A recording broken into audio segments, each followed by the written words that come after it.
महेश के दादाजी घर में टहलते टहलते भगवान प्लीज़ तुरंत प्रकट हो वो, भगवान प्लीज़ तुरंत प्रकट हो वो की पुकार कर रहे थे, जिसे सुनकर महेश अपने दादाजी से पूछता है, दादाजी मैं कब से देख रहा हूँ कि आप भगवान प्लीज़ तुरंत प्रकट हो की पुकार कर रहे हैं। दादाजी अगर भगवान प्रकट हो गए तो पहचानेंगे कैसे?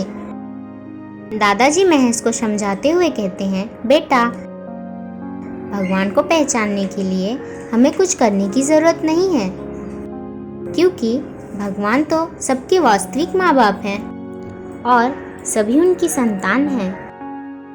बेटा जैसे माँ बाप की पहचान करने के लिए हम कहीं स्कूल कॉलेज नहीं जाते हैं, बल्कि हमें हमारे माता पिता अपनी पहचान स्वयं कराते हैं, वैसे ही बेटा भगवान जो हमारे सबके माँ बाप हैं वे भी अपनी पहचान खुद ब खुद कराएंगे।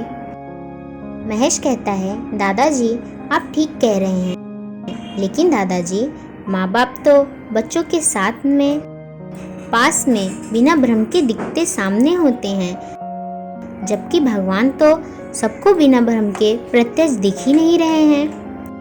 दादाजी कहते हैं, बिल्कुल ठीक कह रहा है बेटा, भगवान जो हम सबके वास्तविक माँ बाप हैं वे बिना भ्रम के सबको दिखाई नहीं दे रहे हैं, इसीलिए तो उन्हें बिना भ्रम के सबको दिखते, बातचीत करते, सबको गोद लेते, सबको लाड दुलार करते प्रकट रहने की पुकार का प्रयास किया जा रहा है, और मैं भी इसी प्रयास में यह पुकार लगा रहा हूँ। बेटा मान लो अगर भगवान अपनी मर्जी से बिना भ्रम के सबको दिखते प्रकट हो गए तो फिर पहचान कराने की बात ही कहाँ रह जाएगी। और मान लो बेटा भगवान प्रकट नहीं भी हुए तो भी हमारा पुकार लगाने में कुछ घटेगा तो नहीं, उल्टे हमारी जीवा ही पवित्र। महेश कहता है, हाँ दादाजी हाँ, आप बिल्कुल सही कह रहे हैं, पुकारने में तो हमारा कुछ नहीं घटेगा।